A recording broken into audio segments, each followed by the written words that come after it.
প্রিয় ভিউয়ার্স এবং আমার ফেসবুক ফ্রেন্ড ফলোয়ার যারা রয়েছেন, আজকে আমি আপনাদেরকে একটা জিনিস দেখাবো। আমি কিন্তু আসলে চলে আসছি, আপনারা দেখতেই পাচ্ছেন, সেই মোগল আমলের যেই আজকে যে খণ্ডচিত্র, ঢাকার ঐতিহ্যবাহী যেটাকে বলা হয় আহসান মঞ্জিল, নবাব আহসান মঞ্জিলে আমি চলে আসছি। এবং আপনারা জানেন যে ঢাকা বিশ্ববিদ্যালয় যেখানে আপনার স্যার সলিমুল্লাহ মানে আহসান মঞ্জিল, নবাব আহসানুল্লাহ ছেলে স্যার সলিমুল্লাহ হল, এবং ঢাকা বিশ্ববিদ্যালয় যে শুরু করে ঢাকা শহরের প্রায় অসংখ্য বড় বড় যে জায়গাগুলো রয়েছে, এগুলো নবাব আহসানুল্লাহর দান করার সম্পদ। আপনারা দেখতেই পাচ্ছেন যে মোগল সম্রাট থেকেই কিন্তু, মোগল আমল থেকে তারা কিন্তু এই দেশে তারা আধিপত্য বিস্তার করেছেন। এবং আসলে বর্তমানে যে আসলে এই দেশে কিন্তু যে মানে রাজপ্রথা কিন্তু এখন নেই, নবাবী প্রথা এখন কিন্তু নেই। এখন চলে আসছে আপনার গণতন্ত্র, এখন চলে আসছে রাজনৈতিক প্ল্যাটফর্ম।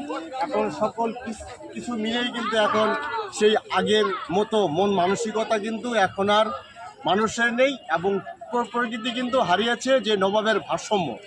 তো প্রিয় ভিউয়ার্স, একটু সামনে আসেন, আমি আপনাদের দেখাচ্ছি।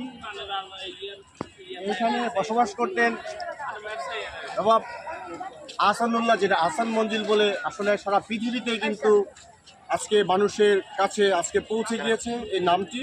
এই নবাব আহসান মঞ্জিল, নবাব আহসানুল্লাহ এখানে বসবাস করতেন। আসলে এই পৃথিবীর যারা বড় বড় মনীষী ছিল বা রাজা বা সম্রাট যারা ছিল, তারা কিন্তু সবসময় কিন্তু রাজপ্রাসাদ কিন্তু গড়ত তারা কিন্তু নদীর পাড়ে। কিন্তু আজকে দেখেন যে আহসান মঞ্জিল আমি চলে আসছি, এইটাও কিন্তু বুড়িগঙ্গার তীর ঘেঁষে, বাংলাদেশের ঐতিহ্যবাহী যে বুড়িগঙ্গা, সেই বুড়িগঙ্গার তীর ঘেঁষেই কিন্তু সেই নবাব আহসানুল্লাহ আহসান মঞ্জিল। এবং ঢাকা বিশ্ববিদ্যালয়ে যদি আপনারা চিন্তা করতে যান, তখনও কিন্তু বুড়িগঙ্গা কিন্তু তখনই তার দ্বার প্রান্তে ছিল। যেমন আমরা এইটার পরের থেকে যদি আমরা চকবাজার চলে যাই, চকবাজার থেকে যদি আমরা চলে যাই আপনার লালবাগ কেল্লা যাওয়ার পরে সেখানে দেখা যায় যে মোগল আমলের যেই দুর্গ সেখানে কিন্তু এখনও রয়েছে।